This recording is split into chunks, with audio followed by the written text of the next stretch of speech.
Número 18 del estudio de Romanos. Algunos me dicen, ¿es Ro de Rodrigo? No, es Ro de Romanos, no tiene nada que ver con mi nombre. Digo, hasta que me lo dijeron me di cuenta y dije, oh no. Pero pues así también se abrevia Romanos, RO. Digamos que es una coincidencia que no esperaba ni siquiera se me había ocurrido. La gracia sobreabundante es el título del tema de hoy. Adelante, Oscar.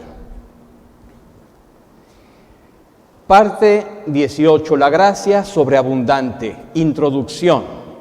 El proyecto de salvación del mundo tiene como principio fundamental el amor inconmensurable de Dios hacia una humanidad perdida, necia y orgullosa, que ha establecido sus cimientos en la mentira y la maldad. Es en este escenario que los siervos del Altísimo debemos decidir entre vivir en la gracia infinita de Dios o diluirnos en la corriente temporal de este mundo condenado a la destrucción eterna. Y vamos a entrar en un tema que va a romper los paradigmas. Adelante, Oscar. Vamos a leer lo que corresponde en el libro de Romanos al tema de hoy. Adelante, por favor, Tom. Romanos 5, del 18 al 21. Así pues, tal como por una transgresión resultó la condenación de todos los hombres, así también por un acto de justicia resultó la justificación de vida para todos los hombres. Porque así como por la desobediencia de un hombre los muchos fueron constituidos pecadores, así también por la obediencia de uno los muchos serán constituidos justos.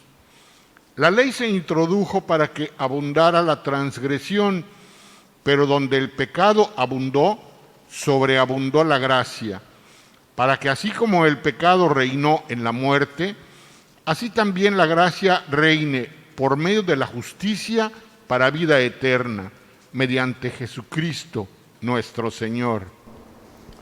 Bueno, la ley se introdujo para que abundara la transgresión. ¿Cómo? O sea, ¿a Dios se le ocurrió poner la ley para llenar de pecado al mundo? No, para que el mundo entendiera que estaba pecando. El único objetivo de la ley era dos cosas. Una, decirle al mundo que vivía pecando.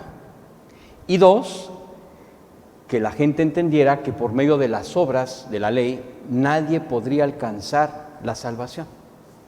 Por eso dentro de la ley está el recurso de los sacrificios, para que tú entiendas que no te va a alcanzar definitivamente el buen comportamiento, no te va a alcanzar de ninguna manera el buen comportamiento para poderte salvar. Así es que cuando el pecado abundó, o sea, cuando la gente entendió que no se iba a poder salvar por medio de las buenas obras, entonces la gracia sobreabundó. Cuando abundó el pecado por el conocimiento de la ley, entonces la gracia sobreabundó. Entonces la gente comenzó a compungirse porque entendía que se tenía que convertir, tenía que entregarse al Dios eterno. Y así pasó con muchos reyes que no eran de Israel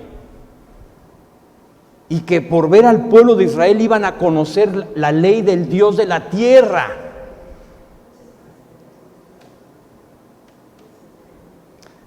Siguiente.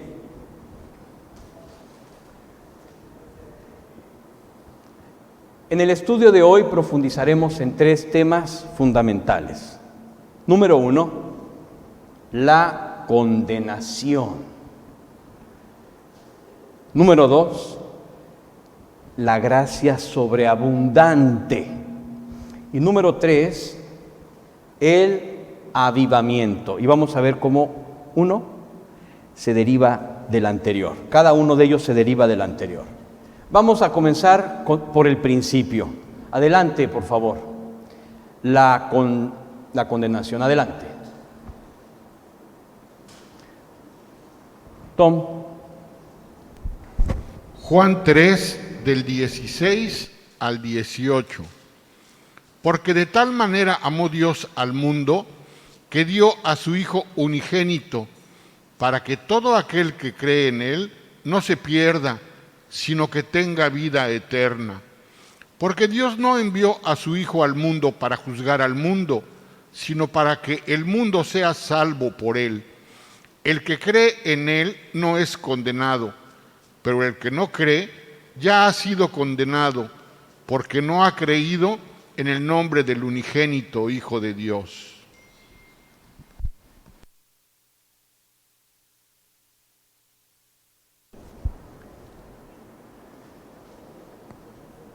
Dios no envió a su Hijo al mundo para juzgar al mundo, sino para que el mundo sea salvo por Él. El que cree en Él no es condenado, pero el que no cree ya ha sido condenado porque no ha creído en el nombre del unigénito Hijo de Dios. La condenación es por no creer en la salvación, en el que salva, en el Salvador. Siguiente. Es muy común cuando hablamos de la condenación pensar en otras personas. Es muy común pensar en otras personas cuando hablamos de la condenación. Sobre todo en aquellas que nos han hecho daño o que aún no han aceptado la salvación de Dios. Pero un juicio semejante es muy parco, imparcial e injusto, sobre todo porque nos justifica a nosotros como víctimas, cual héroes de película que elimina a todos los malos que querían hacerle daño. En realidad es toda la creación la que está condenada a ser destruida, toda la creación, incluyendo las filosofías y las grandes obras de este mundo. Si nosotros que somos salvos tenemos el hábito de señalar a los condenados, pero anhelamos un lugar en el mundo, en realidad somos salvos que aman y atesoran al mundo. En secreto somos parte de los condenados que señalamos. Sí, aunque seas salvo, si tú condenas a ellos y haces lo mismo que ellos, entonces tienes tu parte con los incrédulos, aunque seas creyente.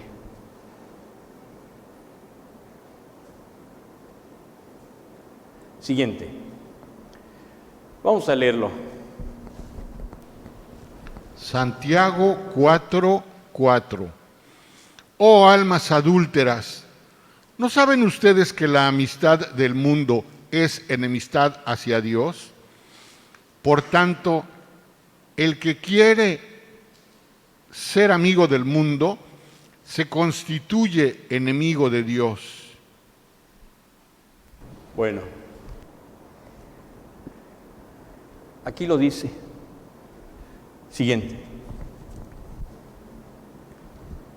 Ninguna buena obra que hagamos, por más excelsa que sea, podrá acercarnos a una mejor y más estrecha relación con Dios. No te confundas. No son tus buenas obras las que te acercan a Dios. No. Debemos comenzar por aceptar su salvación y solo después nuestra relación con su vida espiritual y sus obras nos permitirán caminar a su lado. Son las obras de Dios en nosotros las que nos acercan a Él, no tus buenas obras. No te confundas. No hay nada en ti que te pueda acercar a Dios. Nada absolutamente. Es Él quien nos acerca a Él. Claro que tiene que haber una voluntad tuya, pero no hay nada que tú hagas que te acerque a Dios. Tiene que ser lo que le permitas a Dios manifestar en tu vida. Aquí lo dice, la condenación del mundo es un hecho consumado en términos espirituales. Perdón, vamos aquí. Nunca se ha tratado de lo que hacemos, sino de lo que hemos recibido de Él. Por eso no debemos señalar las faltas de otros, sino solamente las nuestras. Nosotros no hemos hecho nada mejor que otros. Todo lo hemos recibido de Dios.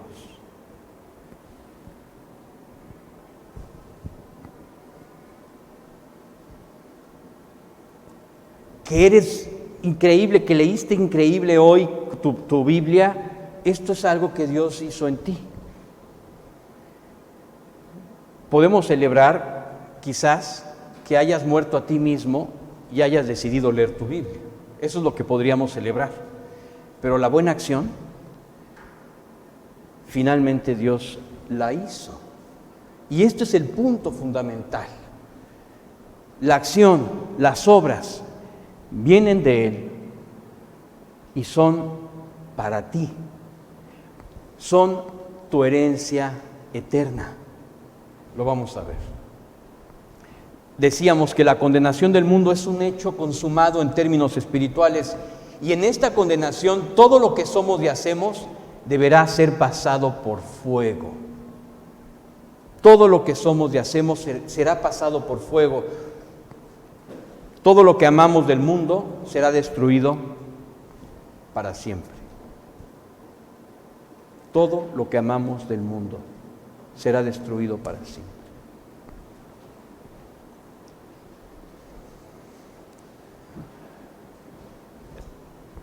Estaría bueno poner esta a la entrada de nuestra casa, ¿no? O a la entrada de un trabajo, para ubicarnos. Todo lo que amamos del mundo será destruido para siempre.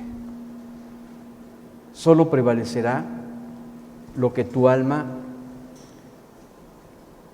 tenga como depósito de lo que Dios invirtió en tu vida. Lo único que vas a poder salvar después de que te mueras es tu alma. Tú podrás berrear y podrás pensar otra cosa, pero lo único que vas a rescatar cuando mueras será tu alma. Y tu alma, si está bautizada, identificada con las cosas del mundo, entonces tendrá que sufrir la condenación, o sea, el pago de la condenación. ¿Por qué? ¿Porque Dios es malo y condenó al mundo? No, porque el hombre es un perverso y no quiere nada con lo bueno, y lo único bueno es Dios. Es al revés. No se me olvida la canción de José Luis Perales que decía: dímelo Dios, ¿no? Dime por qué las bombas radioactivas. Y entonces Dios se voltea hacia el hombre y le dice: dímelo, humano perverso, ¿por qué las bombas radioactivas? Si el problema no es Dios, el problema es el hombre perverso, que además se justifica queriendo hacer sus perversidades y echándole la culpa a Dios. Mira nada más. Bueno, seguimos porque el tema es muy espinoso de todas formas. Siguiente. Tom, adelante. Segunda de Pedro 3, 7 y del 10 al 12. Pero los cielos y la tierra actuales están reservados por su palabra para el fuego, guardados para el día del juicio y de la destrucción de los impíos. Pero el día del Señor vendrá como ladrón, en el cual los cielos pasarán con gran estruendo y los elementos serán destruidos con fuego intenso, y la tierra y las obras que hay en ella serán quemadas. Puesto que todas estas cosas han de ser destruidas de esta manera, ¿qué clase de personas no deben ser ustedes en santa conducta y en piedad, esperando y apresurando la venida del día de Dios, en el cual los cielos serán destruidos con fuego y los elementos se fundirán con intenso calor?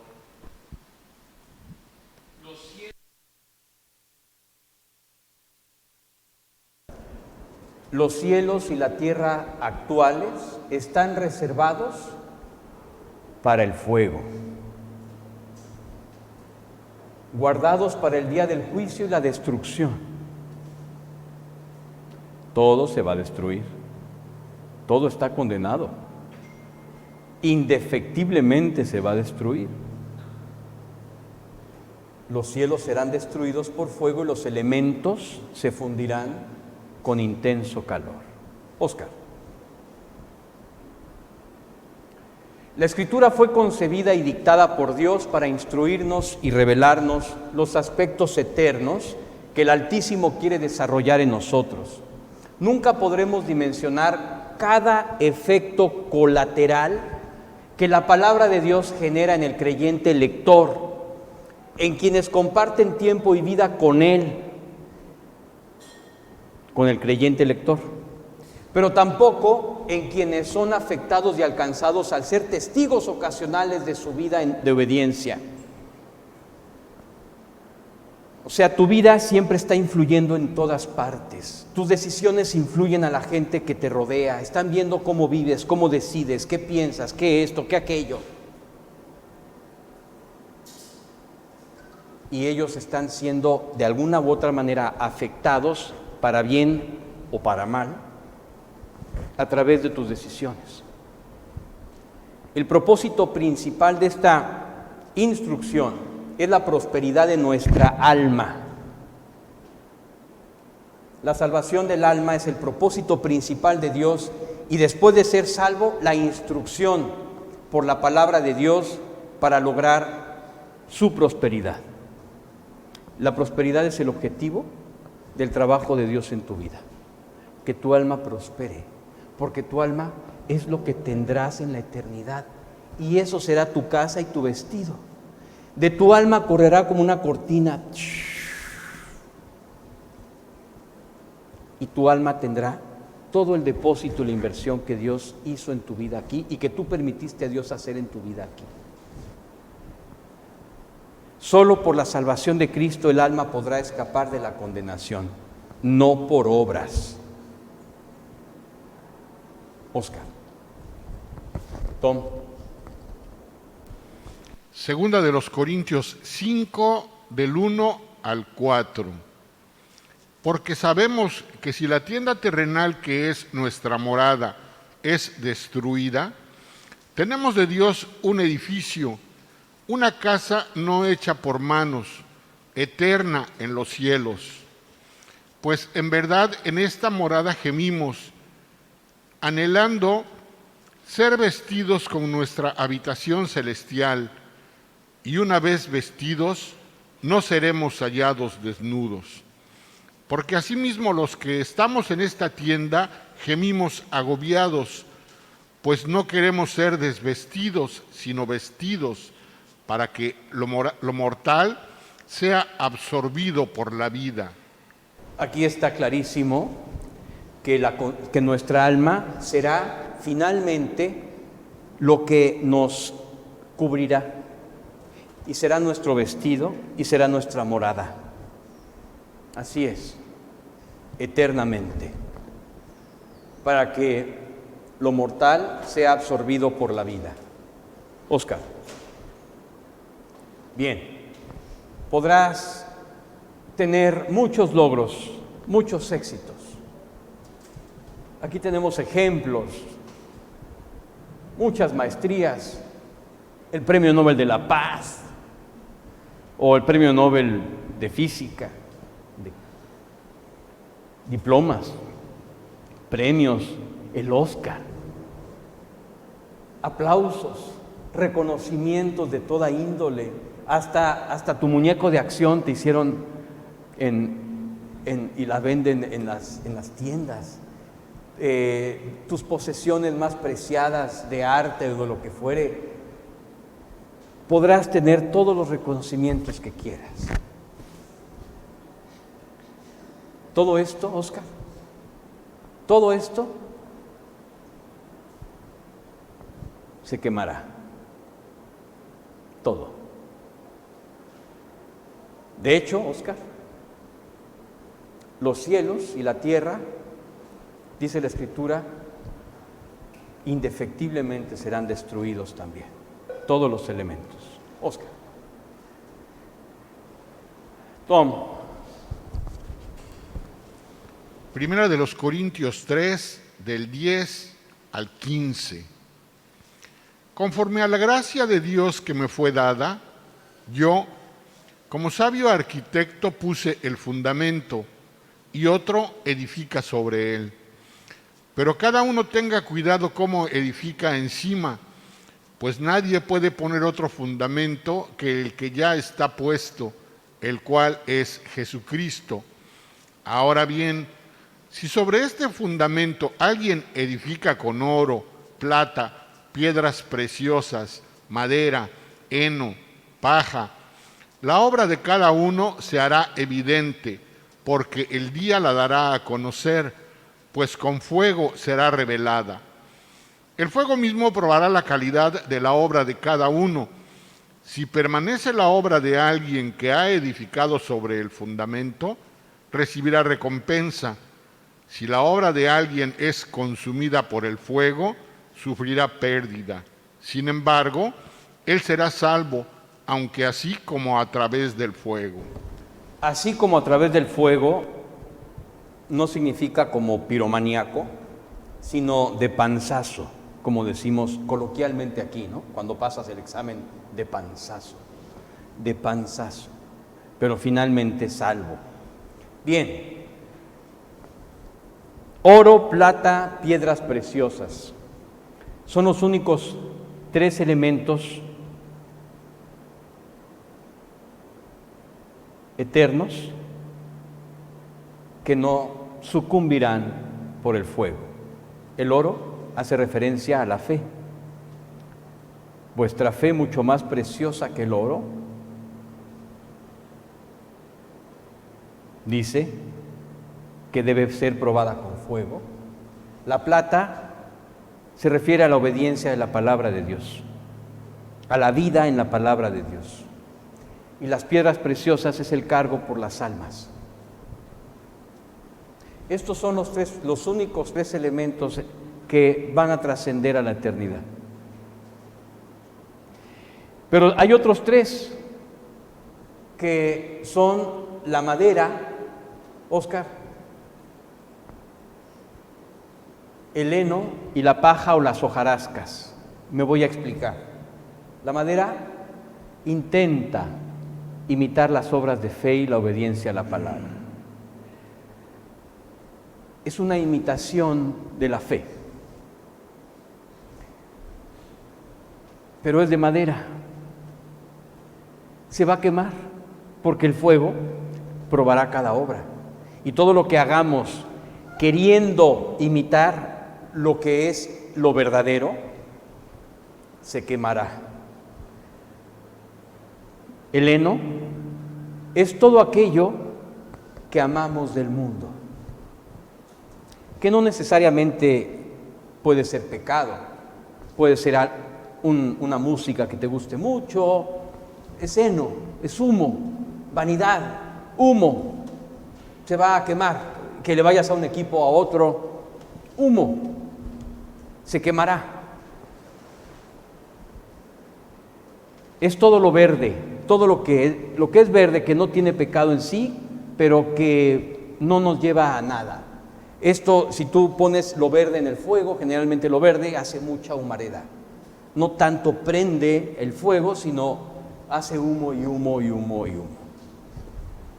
Y la hojarasca y la paja sí que encienden el fuego, lo avivan, y es todo aquellos pecados oscuros que uno trata de ocultar y guardar en secreto, como el espía que está aquí, ¿no? Así disfrazadito, como que no quiere la cosa, pero tiene una vida oculta que definitivamente Dios detesta, una vida de pecados. Bueno, cualquiera que sea el material que enviemos de abajo, se va a quemar. Solamente el material que prevalezca, el oro, la plata o las piedras preciosas, trascenderá la eternidad. Y cuando pase por fuego, finalmente se resistirá y lo traspasará. Al contrario, cada uno de estos elementos con el fuego se prueba, se purifica. Bien, ahora vamos al segundo tema. Ya que nos quitamos las espinas del primero, vienen las espadas. La gracia sobreabundante. Óscar. En muchos estudios hemos podido profundizar sobre el tema de la gracia. Pero el día de hoy llegaremos a este fundamental tema por una entrada diferente. Comenzaremos por señalar todo aquello que no es gracia, sale sobrando e incluso que es un obstáculo para la gracia. Número 1, tú y yo. Nosotros somos el obstáculo para la gracia. Aquí es necesario aclarar que Cristo ha declarado que Él y solo Él es el camino. Tu camino con Cristo solo es tuyo. No es ni debe ser el de otros. Es tu camino con Cristo. En la gracia, Cristo enseñará a cada creyente el camino que deberá seguir en su compañía. ¿Has aprendido algo que Dios te ha revelado? Será de gran bendición que lo compartas, pero Cristo será quien lo revele a otros a través de ti, no tú. Será Cristo quien lo revele, aunque tú lo platiques. Quien va a revelar esto a otros será Cristo a través de ti, no tú. Es que la gente que vive en la gracia piensa que Él tiene la gracia. No. La gracia es de Dios, nunca es tuya. Pasa a través de ti y llega a otros. Somos el vehículo de la gracia, pero no somos los dueños de la gracia. La gracia no nos pertenece. Es la vida de Cristo pasando a través nuestro. Es el favor de Cristo. Y es mucho más. Vamos a ver estos aspectos. Adelante. Vamos a leer este punto. Tom. Efesios 3, del 16 al 19. Le ruego que Él les conceda a ustedes, conforme a las riquezas de su gloria, el ser fortalecidos con poder por su Espíritu en el hombre interior, de manera que Cristo habite por la fe en sus corazones.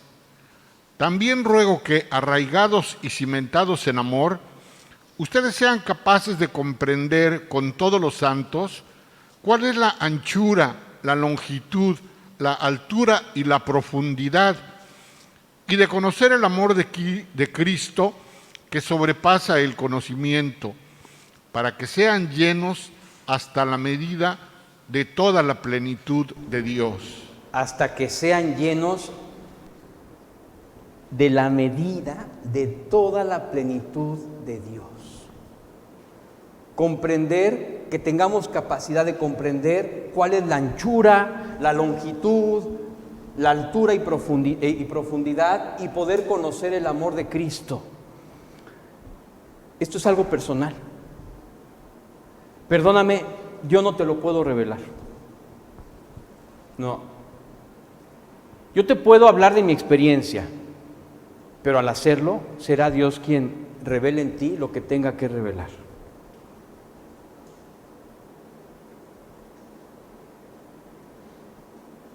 Esto es algo que yo no podía entender el día que yo me convertí.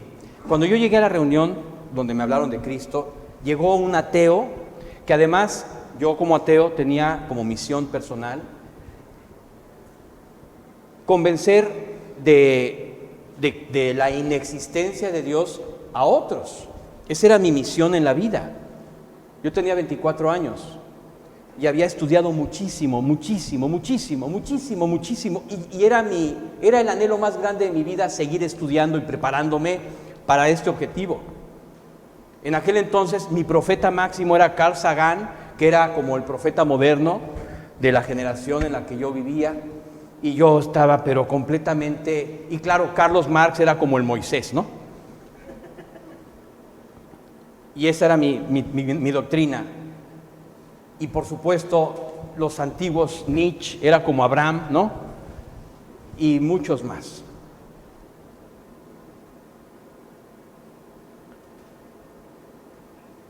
Cuando yo llegué a la reunión, y me hablaron me contestaron todas las preguntas que ningún filósofo me pudo contestar jamás. Porque quiero decirte que yo pregunté muchas veces, ¿para qué estoy aquí? ¿Qué propósito tiene mi vida en esta vida si me voy a morir? Tiene que haber un propósito inteligente, decía yo. Se me hace completamente inútil, inoperable, vano, que yo piense y no tenga ningún propósito mi vida en este mundo, más que como los árboles, ¿no? Pasar, florecer y morir. ¡Qué absurdo! Tiene que haber algo más, tiene que haber un propósito inteligente. Como yo ya había descartado absolutamente la teoría de la evolución, porque era pura mentira, yo lo sabía como ateo, yo diserté en todos los puntos, me puse a investigar a Darwin al pie de la letra y vi que era una tesis de su universidad, que había sacado las notas de su abuelo, y su abuelo, que había trabajado con los ilustracionistas en la Francia antigua, en la Francia de la Revolución Francesa, y habían hecho una enciclopedia. Su abuelo participó en ello, Darwin, el abuelo, y el nieto había heredado todas esas notas del abuelo y había hecho su tesis. Y improvisó con unas cuantas observaciones en la isla de las Galápagos sus postulaciones y se atrevió a pasar del aspecto, del elemento hipótesis al elemento teoría. La hipótesis es cuando tú dices, yo creo que esto pasa. La teoría es cuando ya viste que sí pasa. La comprobación después viene cuando siempre pasa, ¿no? Y entonces ya se vuelve ley. Bueno, él en la parte de la hipótesis, ahí se quedó. Jamás pudo pasar a teoría. No era teoría. Entonces desde ahí yo diserté. Darwin es un farsante. Yo ateo, Y entonces comencé a leer a otros pensadores, también ateos, que disertaban sobre Darwin, y decía yo, claro, es que es elemental que no pueda haber, esto está completamente, es una mentira que ya se ha difundido como verdad, y no se puede comprobar, y como no se puede comprobar, porque se requieren millones y millones y millones y millones de años para comprobar, es teoría. No, es hipótesis, si acaso. Es un choro mareador. ¿Por qué no? ¿No? Y como la gente, sobre todo la cúpula científica atea de la época, hablo de 1870, 80, necesitaba la explicación sin Dios de por qué estamos aquí, porque había una corriente, había una nueva corriente con los grandes pensadores de ese tiempo, ¿no? Entre los cuales estaba el padre del psicoanálisis, Sigmund Freud, y muchos más. Necesitaban fervientemente una explicación que pudiera autenticar que Dios no necesitaba existir para poder tener todo lo que vive y todo lo que existe. Y entonces tomaron la tesis del joven, su tesis de universidad, como el gran tratado que explicaba la evolución y el por qué estamos aquí. Bueno, todo esto estaba en mi mente el día que yo fui a la célula aquella, y la persona que estaba hablando, predicando, comenzó a decir, tú estás aquí con un propósito eterno. Claro, tiene que ser, es que no puede haber otra razón. Vaya qué inteligencia, esto sí es inteligencia. Por supuesto, no estás aquí por casualidad, claro que no. La persona que te hizo es la persona que te está buscando. Muy lógico. Nada más que no es parte de esta creación. Esta persona no es parte de esta creación. Él hizo la creación, pero no es parte de esta creación, y Él quiere salvarte, y Él ideó todo para salvarte. Ah, ok, Dios es eso. Dios es el creador fuera de la creación. Yo siempre me imaginé a Dios como parte de la creación, como mitológico, ¿no? Como Zeus, como Mercurio, no sé. Y de pronto todo comienza a tener sentido.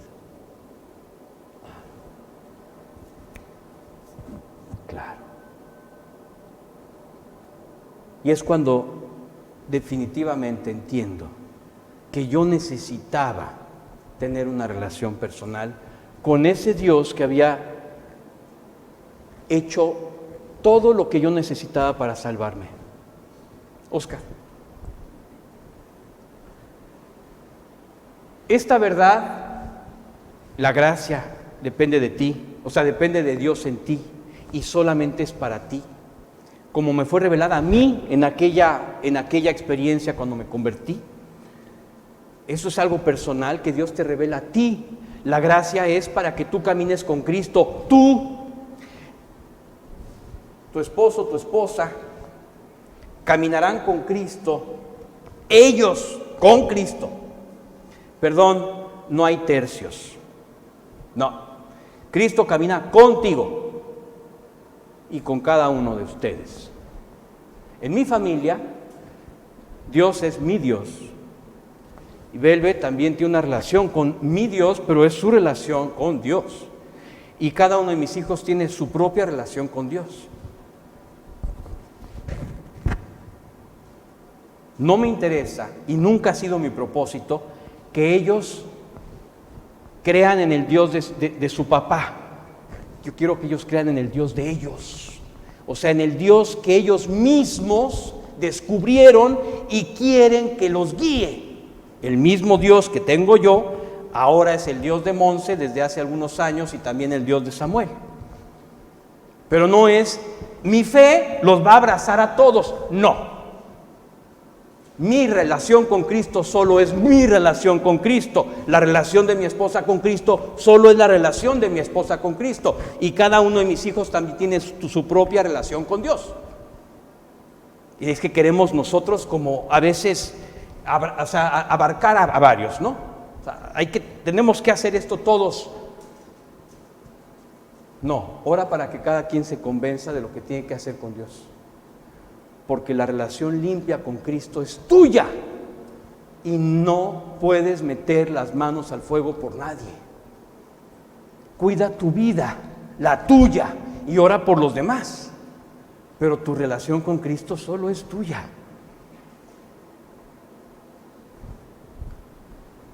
El único seguro que nos guardará contra el legalismo en el que las iglesias han tropezado con mucha frecuencia a lo largo de la historia. Así es, esto te va a evitar de estar tratando de legalizar cómo seguir a Cristo.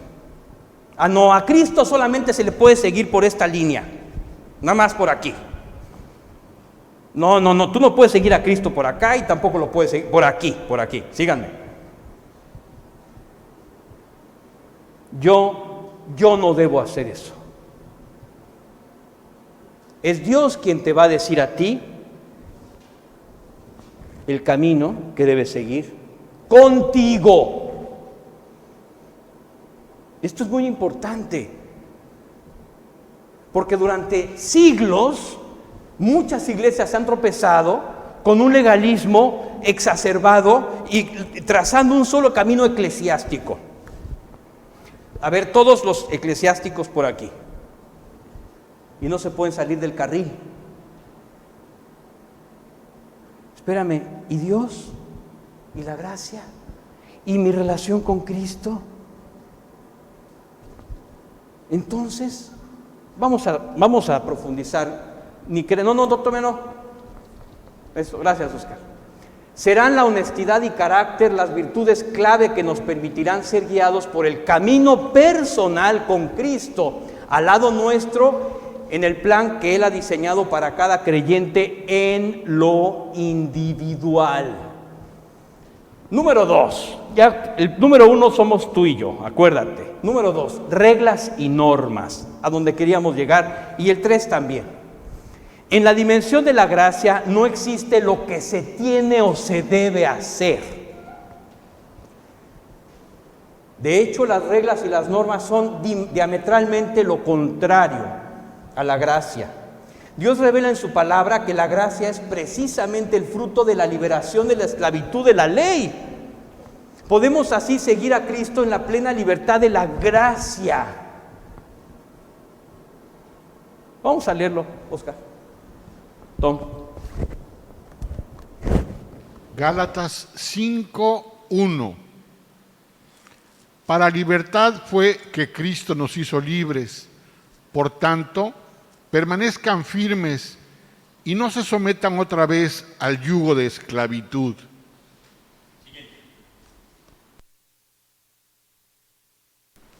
Gálatas 4:9.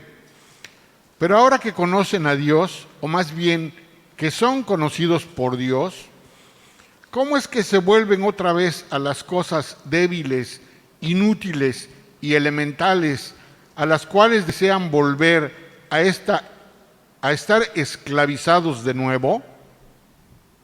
Vaya pregunta, ¿no? Siguiente. Colosenses 2, del 20 al 23. Si ustedes han muerto con Cristo a los principios elementales del mundo, ¿por qué, como si aún vivieran en el mundo, se someten a preceptos tales como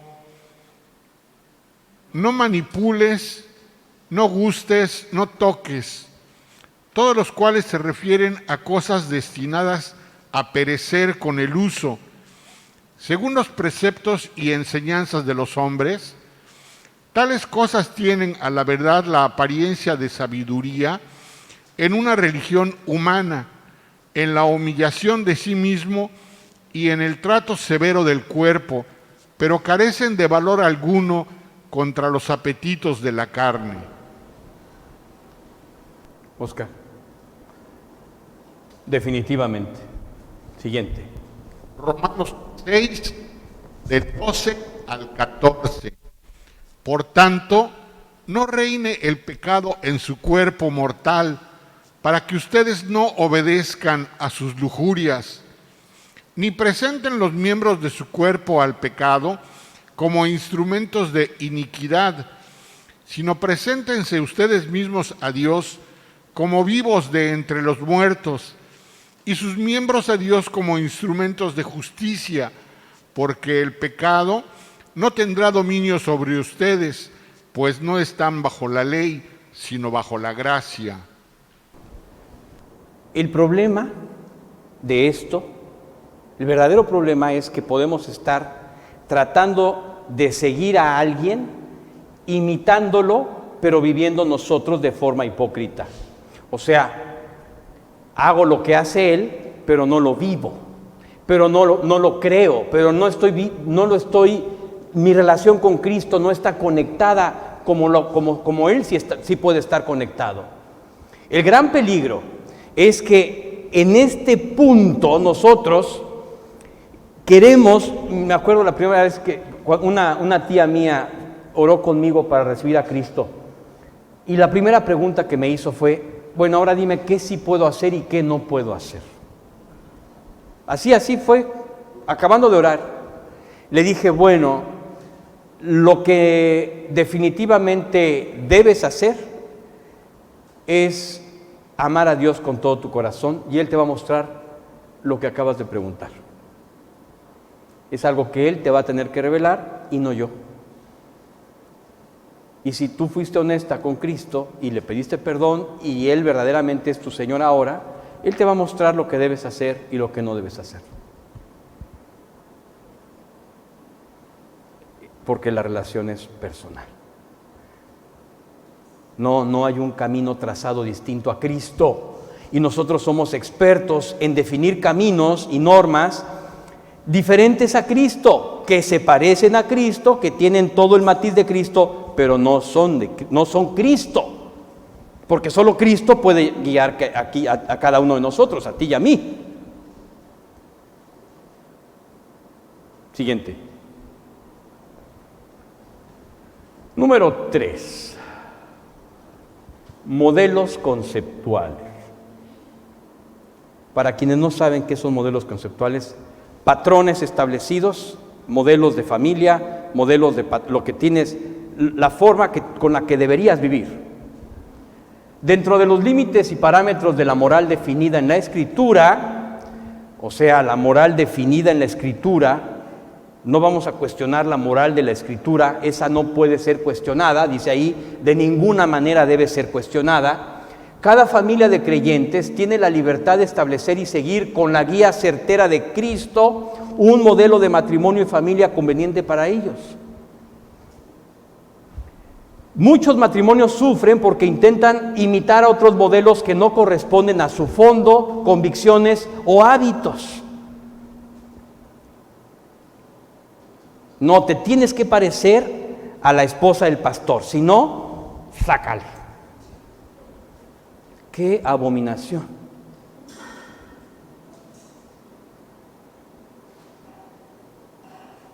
¡Qué horror! ¡Qué espanto!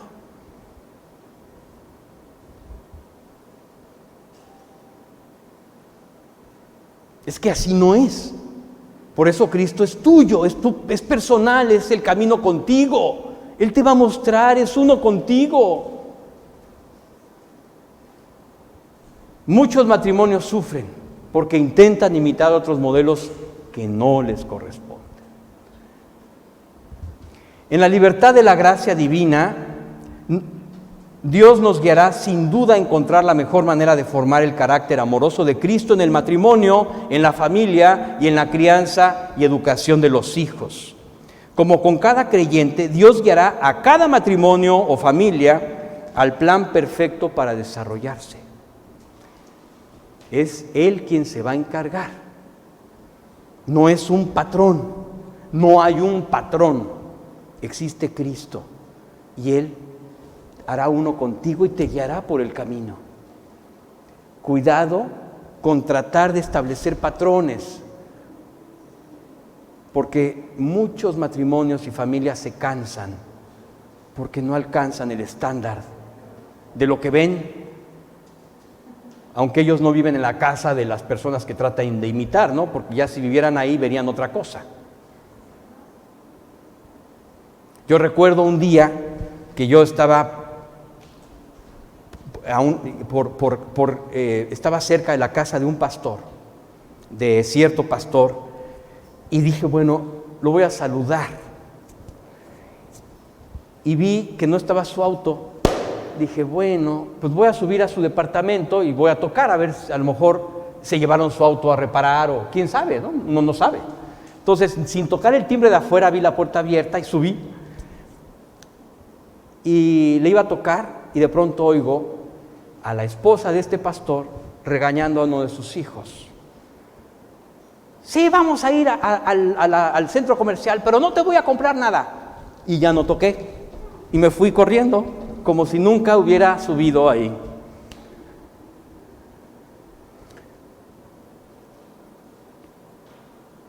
Las personas tenemos una vida, y quienes servimos a Cristo tenemos una vida, y nuestra vida es vida normal. Y a veces hay algún tipo de reclamo, alguna diferencia, algún roce, alguna situación. Porque es vida. El punto es que lo que tú ves es una parte de la historia de la persona. Por eso no debes imitar, o sea, puedes imitarlo. Vamos a verlo, Oscar. Sin duda podemos imitar la virtud del fruto del Espíritu Santo manifestado en una o más personas. Eso sí lo puedes imitar. Pero Cristo será siempre el modelo. No es la persona, es Cristo. No es Él, no es ella, es Cristo. El modelo es Cristo. Cuidado, el modelo es Cristo.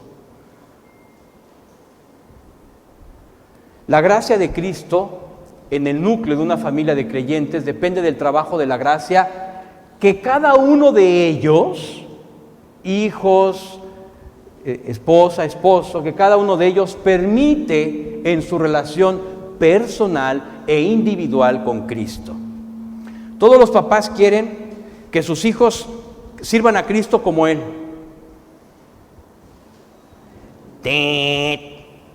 Mal. No. Ora para que Dios ame, para que tu hijo ame a Dios. Ese tiene que ser tu objetivo. Que Él ame a Dios. Eso es lo que tú tienes que aspirar. No te confundas, no hay otro objetivo. Que Él ame a Dios. Ya después Dios se encargará de guiarlo. Será la mejor herencia que tendrá. No puede haber otra mejor. La gracia no nos restringe, sino nos brinda la oportunidad de ser liberados de las cosas que nos afectan y encadenan al pecado, pero también nos libera de nuestras propias limitaciones, de nuestros ídolos, concepciones, paradigmas y prejuicios. La gracia tiene enemigos y perseguidores en muchos creyentes que pretenden limitar este recurso divino de liberación absoluta. La gracia libera. Nunca, jamás ha tenido la intención de envolver, de limitar. No hay límite en la gracia. Es una llave. La gracia es como una llave. La gracia abre todas las puertas. Todas las puertas en su tiempo, en su momento, Dios abre todas las puertas que Él haya planeado abrir. Cualquier puerta que Dios haya definido que tú puedes abrir, la vas a poder abrir. No va a haber límite, ninguno. ¿Y qué pasa entonces si no hay límite? ¿Por qué yo sí tengo límite? ¿Por qué no puedo más? ¿Por qué tengo una especie de hasta aquí? Las puertas se pueden abrir. El gran problema, Oscar, es esta terrible esfera demoledora. El pecado rompe las paredes, no es una puerta. El pecado rompe las paredes. No tiene nada que ver con la gracia. Sí hay forma de conseguir las cosas a través del pecado, sí, pero no tiene nada que ver con la gracia. La gracia solamente abre las puertas. Y no tiene nada que ver el pecado con la gracia. Absolutamente nada que ver. Una llave no tiene nada que ver con un hueco. La llave abre una puerta. Aquí el punto es que esta llave, que es la gracia, no tiene límite, no tiene obstáculo alguno si tú permaneces en ella. Oscar, es indispensable aclarar que la gracia no conoce límite alguno en el amor, en el perdón, ni en la prosperidad del alma. Pero nosotros podemos poner los límites a través de nuestros temores, nuestro orgullo o nuestra codicia. Sí. También podemos caer en el error de tratar de justificar el pecado porque la gracia no tiene límite. Pequemos porque la gracia no tiene límite.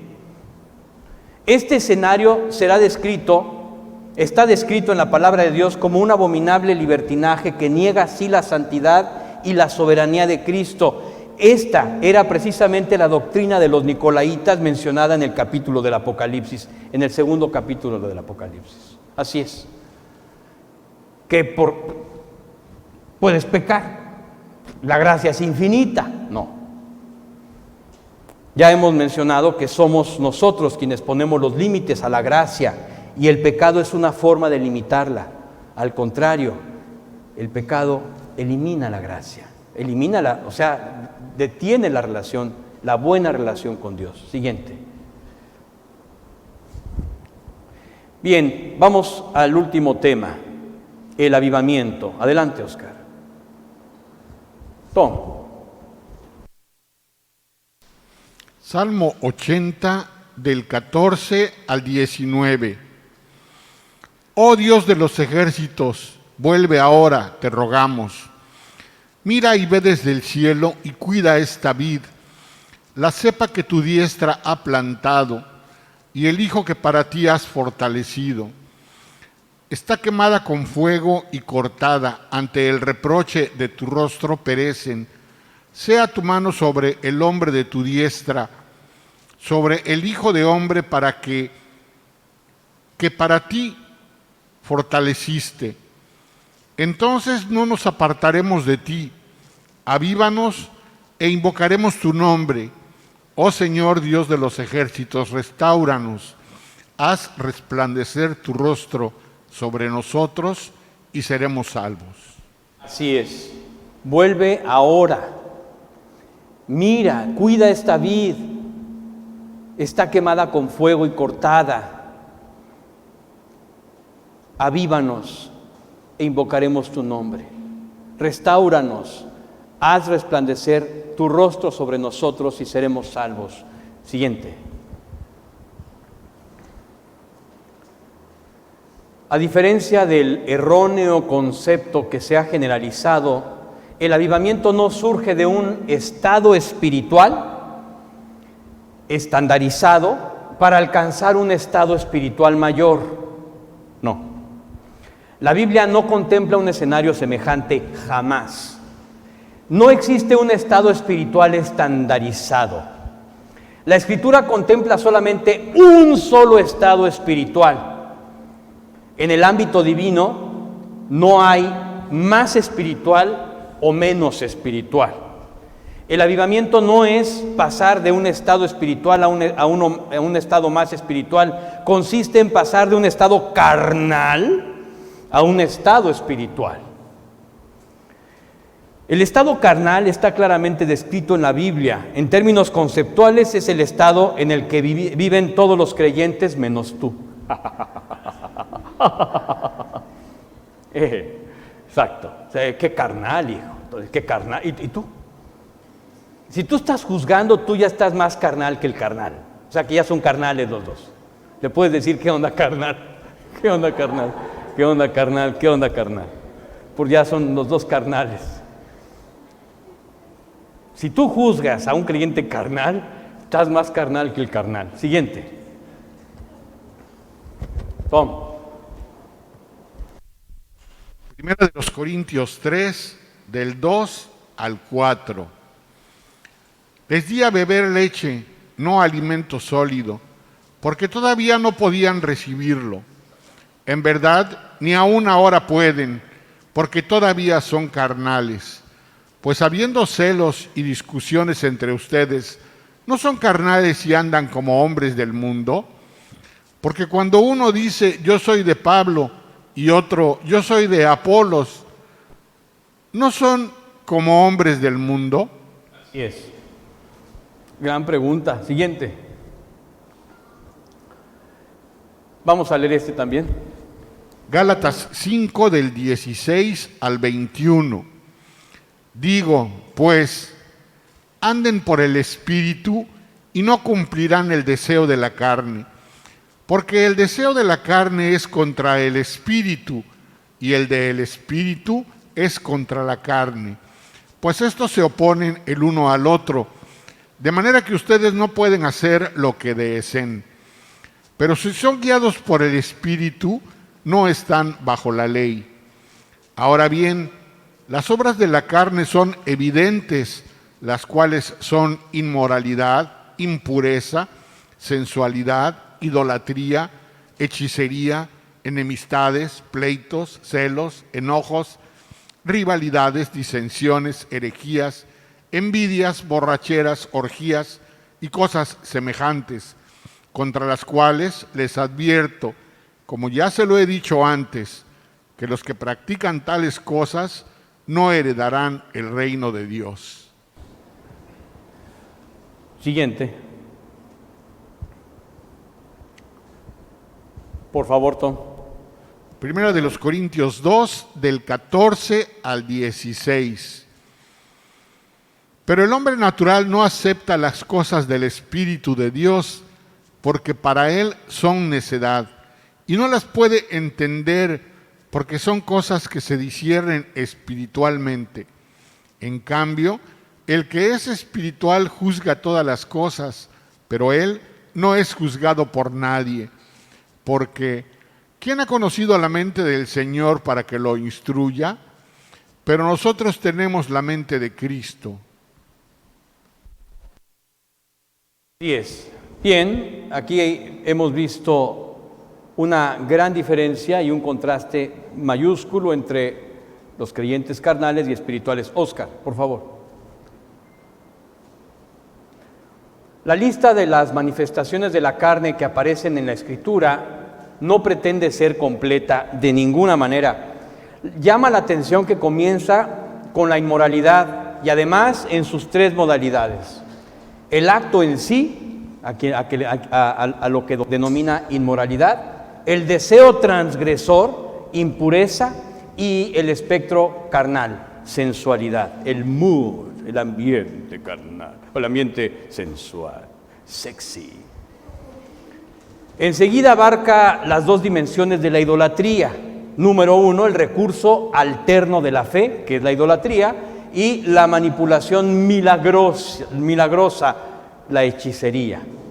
Que hoy tenemos hechicería moderna, distinta, con una serie de manipulaciones milagrosas que pretenden sustituir el trabajo de Dios. Somos unos maestros para generar estos, cada uno de nosotros, todos los que estamos aquí. La inmoralidad y la idolatría son los pecados que dejan las marcas más dañinas en el alma y en nuestra relación con Dios. Así es, estos dos conceptos, inmoralidad e idolatría, digamos que en cuanto a pecados son los peores pecados. Para el alma, le hacen mucho daño al alma y sobre todo afectan profundamente nuestra relación con Cristo. Cualquier pecado, pero estos dos siempre, generalmente están al principio de todas las listas porque son los que afectan mucho más nuestra relación con Cristo. Oscar.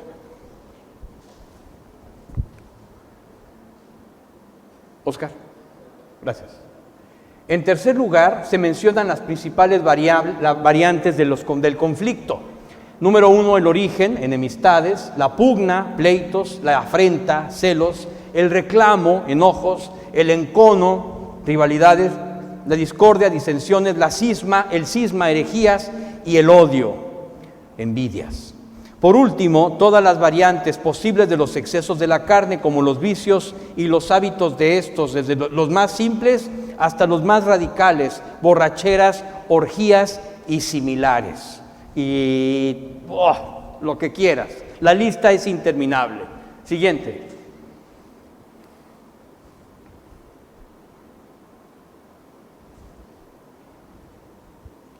Tom. Gálatas 5, del 22 al 23. Pero el fruto del Espíritu es amor, gozo, paz, paciencia, benignidad, bondad, fidelidad, mansedumbre, dominio propio. Contra tales cosas no hay ley. En el espectro de la gracia sobreabundante tenemos esta provisión del fruto del Espíritu y estas 9 manifestaciones del fruto del Espíritu. Amor, gozo y paz, que tienen que ver directamente con la relación de Dios con nosotros. Amor, gozo y paz. Paciencia, benignidad y bondad, que tiene que ver en nuestra relación con otros, en nuestra interacción con otras personas. Y fidelidad, mansedumbre y dominio propio, que tiene que ver de la relación de nosotros hacia Dios finalmente. Bueno, son 9 manifestaciones maravillosas de este fruto, de esta vida espiritual, de esta gracia sobreabundante. Oscar. El creyente en estado espiritual sabe que no tiene nada bueno que ofrecer en sí mismo y que solo la manifestación del fruto del Espíritu de Cristo lo puede mantener en el estado espiritual. Nada más.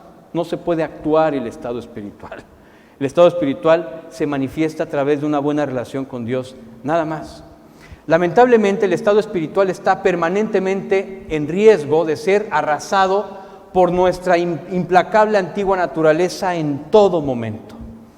El leviatán de nuestro orgullo y el fantasma de la justificación serán los verdaderos enemigos permanentes de la vida espiritual. Por eso, indefectiblemente es indispensable permitir que la gracia de Dios sea quien tome el control total de nuestra vida. Para lograr esto es necesario un avivamiento. Oscar.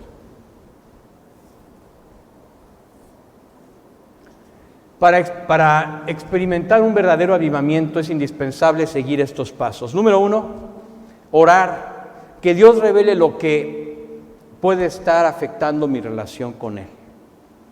Número 2, leer. A través de su palabra Dios me hará entender los obstáculos en mi alma y profundizará en todos los ámbitos de cada afectación. Número 3, confesar. Una vez identificados los pecados, los reconoceré y confesaré ante Él. Óscar. Número 4, arrepentirme. Dios renovará y creará en mí, en mi alma, una nueva relación limpia con Él, con Dios. Y número 5, guardar. Mi vida en el Espíritu de Dios mantendrá por su gracia en cada momento de cada día una buena relación con Dios. Gracia, guardar a través de su gracia. Estos son los pasos para un avivamiento. Óscar. Tom. Salmo 51, 4, 10 y 12.